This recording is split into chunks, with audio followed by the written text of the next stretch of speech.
Soyez les bienvenus à ce rendez-vous d'information. Voici pour vous les titres au sommaire de ce journal. Début des épreuves physiques et sportives du BEPC ce lundi sur toute l'étendue du territoire national. Cette première partie du brevet prendra fin le 19 juin prochain. Élèves et examinateurs sont soumis au respect strict des mesures barrières. Examen sur fond de crise sanitaire, les chiffres actuels de la pandémie font état de 142 nouveaux cas confirmés ce 8 juin, ce qui fait un total de 3881 cas confirmés au total dans le pays, avec 1869 personnes déclarées guéries et 51 cas de guérison annoncés ce lundi. Et cette pandémie aura eu le dessus sur pratiquement tous les systèmes de santé, d'éducation et d'économie dans le monde. Ces systèmes sont les plus touchés. Retrouvez ce soir un dossier sur l'impact sur le fonctionnement du monde du nouveau coronavirus Covid-19. Bienvenue dans ce 23h. Le nouveau programme des examens à grand tirage est entamé. Il a été ouvert ce lundi par les épreuves physiques et sportives du BEPC qui ont démarré aujourd'hui. Le constat de nos équipes de reportage. Commençons par Abidjan et ce sera avec Mamadou Kouassi. Une séance de saut en hauteur suivie de courses de vitesse. Nous sommes au lycée classique d'Abidjan dans la commune de Cocody pour le début effectif des épreuves physiques et sportives du BEPC. Des épreuves qui marquent le démarrage des examens à grand tirage pour le compte du ministère de l'Éducation nationale, de l'enseignement technique et de la formation professionnelle au titre de l'année scolaire 2019-2020.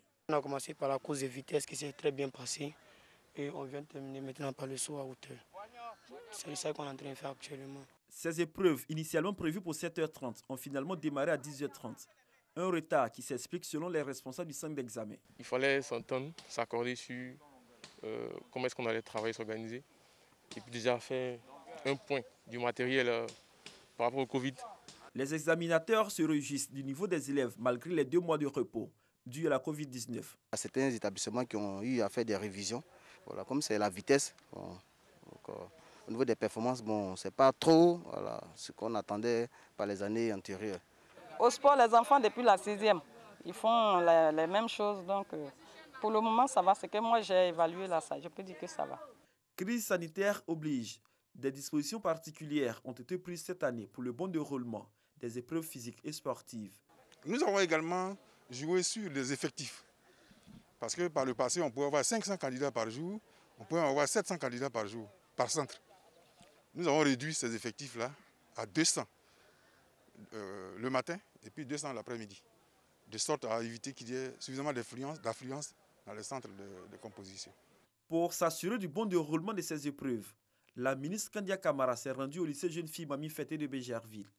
Moment choisi pour encourager candidats et examinateurs tout en les invitant au respect des mesures barrières. Nous sommes satisfaits du respect du calendrier des examens par toute la communauté éducative. Et je voudrais adresser mes félicitations à tous et à tous. Ensuite, nous sommes venus vérifier si dans le contexte actuel de la pandémie à Covid-19, si les mesures barrières sont respectées. Parce que nous avons voulu rassurer toute la population ivoirienne pour dire qu'en programmant les épreuves physiques, nous sommes engagés à réunir les conditions de la préservation de la santé de nos élèves et des enseignants. Démarré ce lundi 8 juin 2020, ces épreuves physiques et sportives prendront fin le vendredi 19 juin prochain. Ils sont 411 190 candidats qui affrontent cette année ces épreuves physiques et sportives du BEPC dans 313 centres répartis sur l'ensemble du territoire national. Le BEPC est le premier examen du cycle secondaire. Voilà des épreuves du BEPC qui démarrent dans le strict respect des mesures barrières. Ce nouveau calendrier des examens est exécuté sur tout le territoire national. Dans la ville de Bouaké, les candidats, les examinateurs et les superviseurs étaient tous présents pour un bon déroulement de ces épreuves. C'est le constat fait ce jour par nos équipes de RTI Bouaké que vous pouvez retrouver au cours de nos prochaines éditions. La 18e réunion ordinaire du comité des experts du Conseil de l'Entente s'est tenue ce lundi. Crise sanitaire oblige, la réunion s'est faite par visioconférence. Il s'agissait pour ce comité de préparer le sommet des chefs d'État prévu le 11 juin prochain. Compte rendu avec Lanciné Bakayoko. Les dossiers qui font l'objet d'examen par le comité des experts touchent les différents domaines de coopération entre les États membres. Il s'agit entre autres de coopération politique et sécuritaire, de développement avec le programme pilote d'hydraulique villageoise, d'électrification par l'énergie solaire, d'infrastructures scolaires et sanitaires. Cette 18e réunion a pour objet de préparer la réunion du Conseil des ministres qui se tiendra le 11 juin 2020, c'est-à-dire dans 3 jours, et le 4e sommet de la conférence des chefs d'État et de gouvernement. Les chefs d'État ont décidé de relancer les activités du Conseil de l'Entente. Il est nécessaire qu'à ce stade, le point leur soit fait, les préoccupations leur soient exprimées pour leur permettre de donner les orientations nécessaires. D'autres grands projets vont également être soumis aux chefs d'État. Figure en bonne place la construction de la tour entente à Abidjan et le mall entente à Niamey.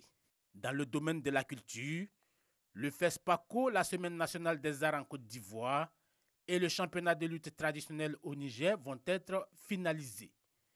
Également à l'ordre du jour, le point des relations avec les organisations multilatérales telles la CEDEAO, l'UEMOA et la Banque africaine de développement. Le Conseil de l'Entente regroupe 5 pays, la Côte d'Ivoire, le Bénin, le Burkina Faso, le Niger et le Togo. Ce 8 juin marquait la journée mondiale des océans, une journée qui avait pour thème « Ensemble, nous pouvons protéger et restaurer nos océans ». L'engagement de la Côte d'Ivoire dans cette lutte a été marqué par l'inspection des surfaces marines par le ministre Joseph Seka Seka qui a fait d'ailleurs le constat de leur dégradation. Grace Kando. Les déchets de mer envahissent régulièrement le littoral ivoirien. Ces ordures, appelées sargasses, dégagent des odeurs nauséabondes, met en mal l'activité touristique. La pêche aussi est affectée par ces macro-déchets produits par la mer. Quand les sargasses viennent, on ne trouve pas poisson parce que ça gâte les filets. Quand les sargasses sont trop remplis dans les filets, ça fait que le filet rentre dans la mer et ça se perd pour toujours. Ça fait que nos activités s'arrêtent et puis c'est des dettes. On ne sait pas comment éviter cela. On est obligé d'attendre jusqu'à ce que la saison cesse avant de repartir en mer pour pêcher. Dans le cadre de la Journée mondiale des océans, le ministre de l'Environnement et du Développement durable, accompagné des partenaires techniques, visite les villages de Sagbadou et d'Adjiri-Piter dans la commune d'Assini. 35% des macro-déchets sont jetés ici par la mer. Ce type d'algues, lorsqu'il sèche, il dégage un produit qui est toxique. Mais en même temps, vu la quantité d'algues qu'il y avait sur la plage, il nous fallait un appui. C'est un phénomène qui est lourd pour une petite commune comme nous, une jeune commune. Donc on avait besoin de l'assistance du ministère. Le littoral ivoirien est long de 556 km. Son entretien requiert d'énormes ressources. Le programme des Nations Unies fait des propositions. Le premier axe, c'est la coopération sous-régionale, parce que ça ne sert à rien de résoudre le problème des sargasses en Côte d'Ivoire alors qu'il est présent au Libéria et au Ghana. Donc d'avoir une approche régionale pour faire disparaître ces phénomènes. Deuxième élément, c'est de favoriser la coopération sud-sud. La Sierra Leone, c'est l'épicentre même de l'invasion. Ils ont développé effectivement certaines technologies, ils ont développé pas mal de choses au niveau de la valorisation, donc de faire de telle sorte que la Côte d'Ivoire et la Sierra Leone puissent collaborer dans ce sens-là. Quant à lui, le gouvernement ivoirien a déjà conçu un plan. Il était donc bon, avant de soumettre ce programme-là en Conseil de ministres pour son approbation, afin que nous puissions l'implémenter, que nous puissions venir nous-mêmes regarder, écouter les populations, comprendre les difficultés que ces sargasses leur posent et à l'issue de cela, nous allons prendre des mesures pour une gestion durable. Il existe des solutions, mais la première étape de la solution, c'est de mettre en place un système de collecte de ces sargasses. La deuxième action, une fois qu'on les a ramassés, il faut trouver un endroit pour les stocker. La troisième action, ramasser, stocker, il faut les éliminer. Et dans cette élimination, On peut procéder à une élimination définitive, mais on peut procéder aussi à une revalorisation de ces sargasses. En cette journée mondiale des océans, l'ONU appelle les pays à innover pour un océan durable. Sachez aussi que la Covid-19 est un problème supplémentaire pour la préservation de l'environnement. En plus de dégrader la santé des humains, les masques chirurgicaux, en plus d'être vecteurs de virus, seraient un danger pour l'environnement avec leur utilisation qui explose. On commence à voir des masques souillés jetés par terre, sur le trottoir ou encore dans la nature. Ils constituent un important risque de pollution et pour endiguer le phénomène, les écologistes préconisent qu'ils soient jetés dans un sac poubelle dédié, résistant et disposant d'un système de fermeture. Et tout comme l'humanité, l'environnement souffre de ce virus, on vient de le voir d'ailleurs, et il ne faudrait pas relâcher dans l'application des gestes barrières, seul moyen pour stopper la pandémie.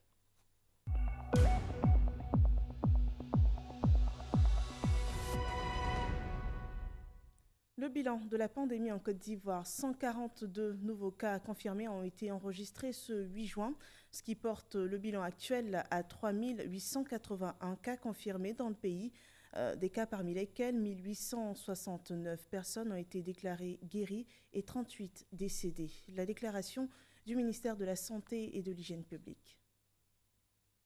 Le ministère de la Santé et de l'Hygiène publique a enregistré ce jour, lundi 8 juin 2020, 142 nouveaux cas de Covid-19 sur 800 échantillons prélevés, soit 17,7% de cas positifs, 51 guéris et 2 décès.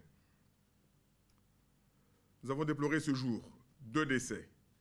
Il s'agit d'un patient de 61 ans dans un établissement sanitaire privé et d'un autre patient de 61 ans, diabétique et cardiopathe, sur le site de prise en charge Covid du CHU de Yopougon. Le ministère de la Santé et de l'Hygiène publique présente ses condoléances aux familles éplorées. À la date du 8 juin, la Côte d'Ivoire compte donc 3 881 cas confirmés, dont 1869 personnes guéries, 38 décès et 1974 cas actifs. Le nombre total d'échantillons est de 32 349. Le ministre de la Santé et de l'Hygiène publique constate un relâchement dans le respect des mesures barrières, notamment le lavage régulier des mains avec de l'eau et du savon et le port du masque lorsque nous sommes dans des lieux publics. Ces mesures ont pour objet de vous protéger et de protéger les autres. Il rappelle que la pandémie n'est pas terminée et que seul le respect des dites mesures peut nous permettre de contrôler et de maîtriser la pandémie sur notre sol. Les chiffres de la pandémie évoluent également hors de nos frontières. En Afrique de l'Ouest, on constate au Burkina Faso 890 cas confirmés, 53 décès. Au Sénégal, 4 427 cas confirmés, 49 décès. Le Mali enregistre 1547 cas confirmés, 92 décès. Le Ghana, 9 638 cas confirmés, 44 décès. La Guinée, 4 117 cas confirmés, 23 décès partout dans le monde. On enregistre 7 65 597 personnes touchées par le virus et 404 021 personnes décédées des suites de la Covid-19. En Côte d'Ivoire, le point des actions de lutte anti-Covid-19 a été fait dans la commune du Plateau. Sujet principal abordé ce jour, c'est le constat du non-respect des mesures barrières par les populations. Voici le compte-rendu de Herman Guivet.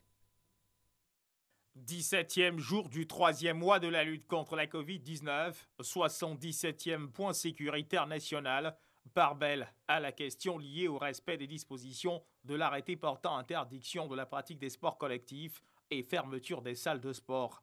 Un arrêté qui ne semble pas du tout respecté sur le terrain, d'où cette interpellation faite par le porte-parole des forces de défense et de sécurité, le commissaire Bleu Charlemagne. Passion partagée pour le sport collectif, d'accord, mais respect de l'arrêté ministériel d'abord. Ceux qui ne respectent pas naturellement la mesure liée à l'interdiction des sports collectifs, naturellement, et il s'expose à des sanctions sévères pour non-respect d'une décision administrative, en l'occurrence l'arrêté 201 du ministre des Sports en date donc du 14 mai 2020, et donc qui va en cela constituer une contravention.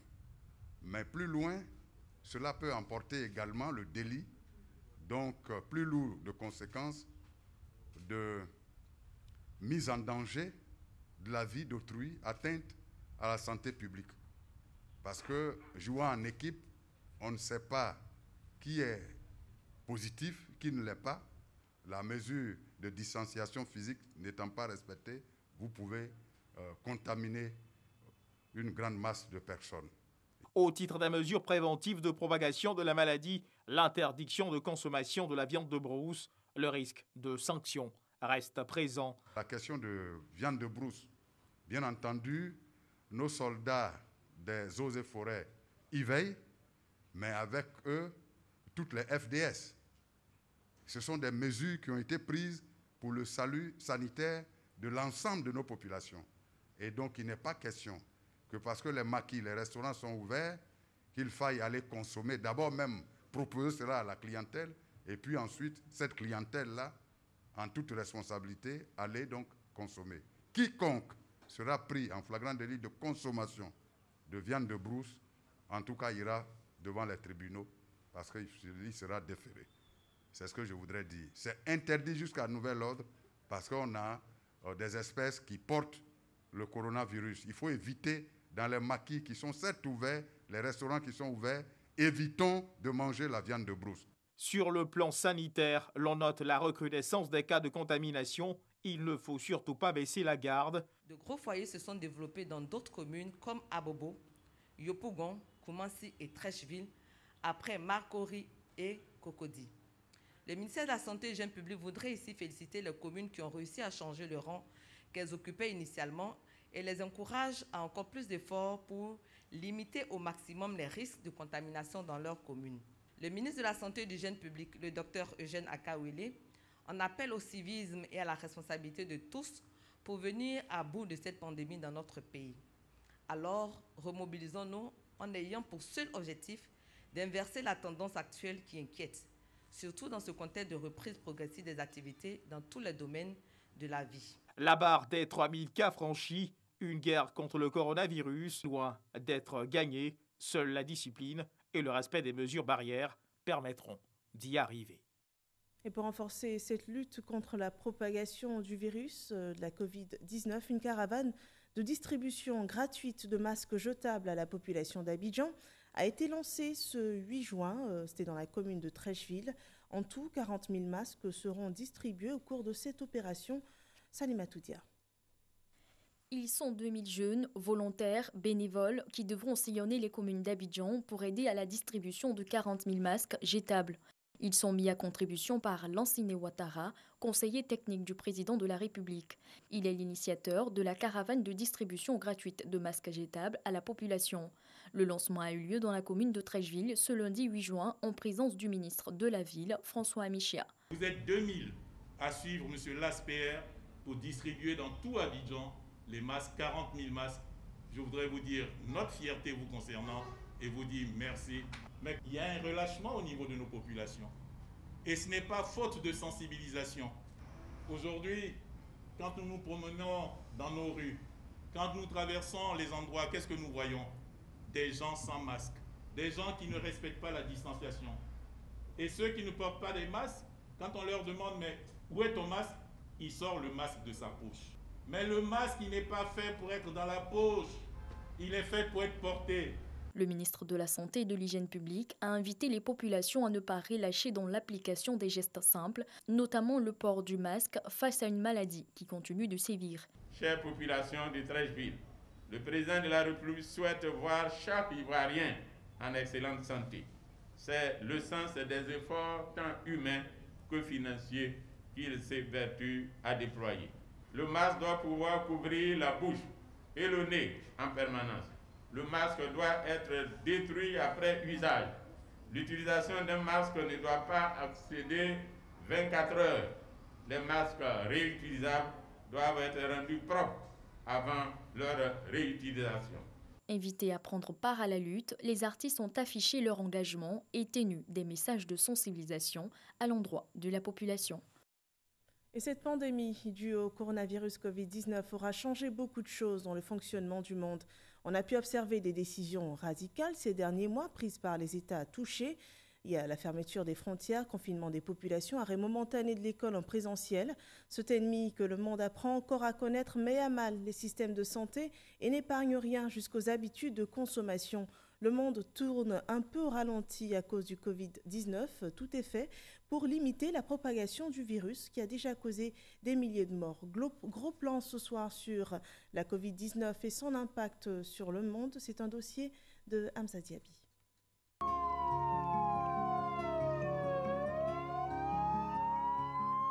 Plus de 400 000 morts à travers le monde, plus de 7 millions de malades à ce jour. Le coronavirus a mis à genoux l'économie mondiale et la planète observe une pause.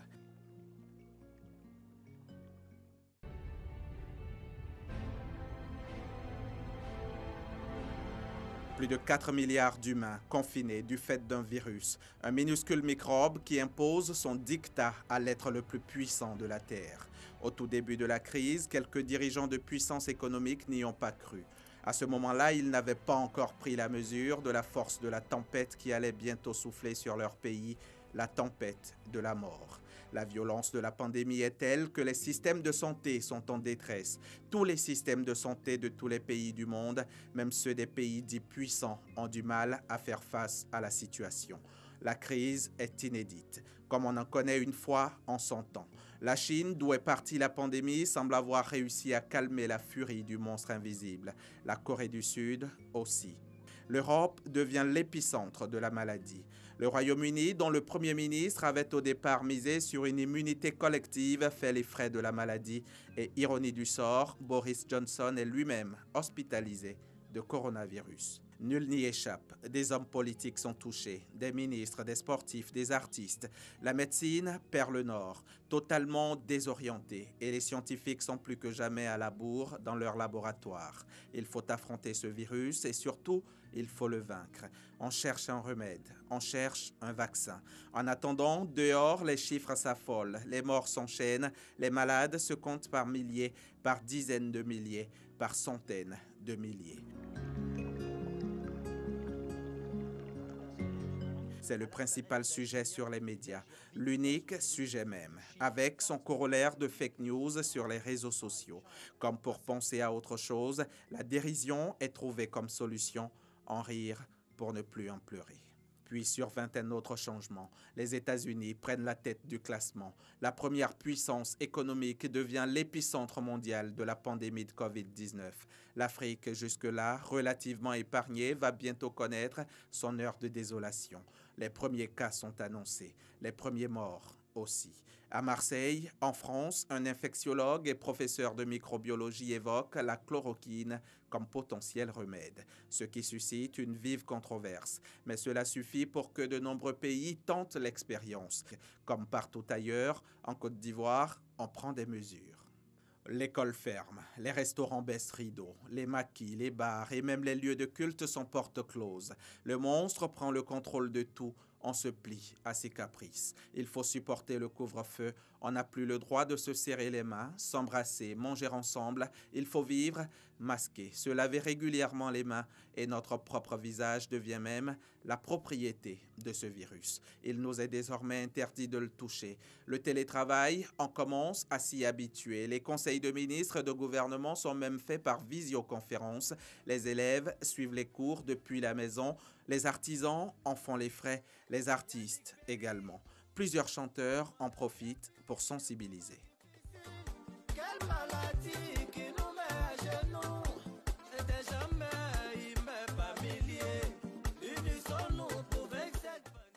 La RTI arbore de nouveaux habits, le magnifique studio de JT a un nouveau décor. CMidi adopte la distanciation physique avec son public. Pour visiteurs et personnel de la première et plus grande chaîne audiovisuelle du pays, c'est désormais lavage des mains obligatoire et contrôle de température. Dans nos villes, les transporteurs souffrent de la situation et que dire des plus vulnérables. Une chaîne de solidarité nationale se mobilise. Heureusement, entreprises publiques, privés, particuliers, tous se sentent concernés. L'onde de choc de cette crise sanitaire descend jusque dans nos hôpitaux.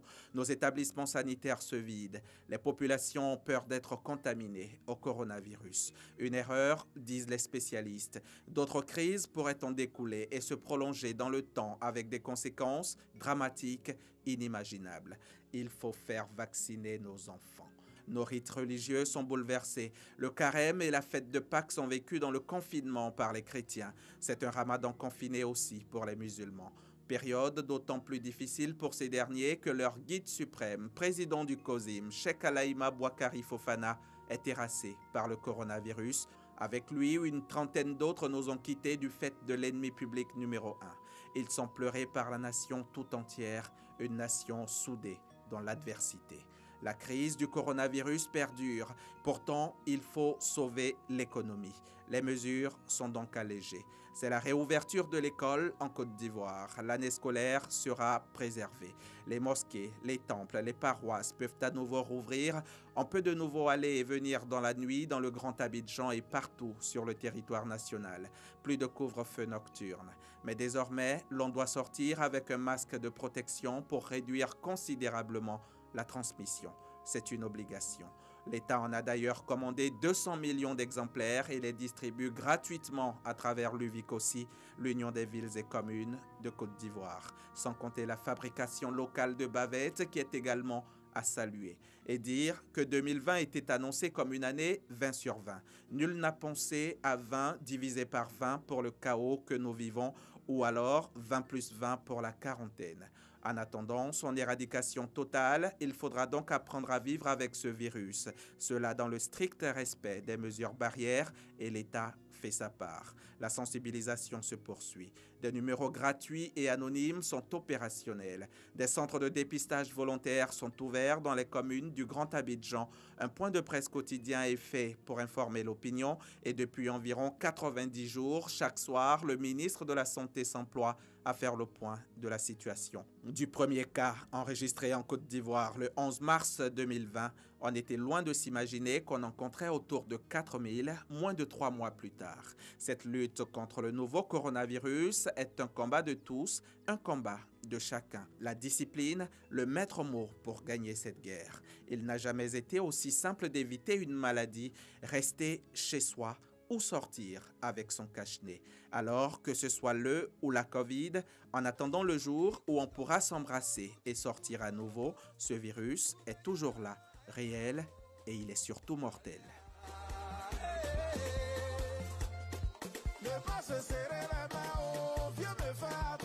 Non, il n'y a pas tout dedans. Il faut éternuer ou bien tousser dans son cou d'eau.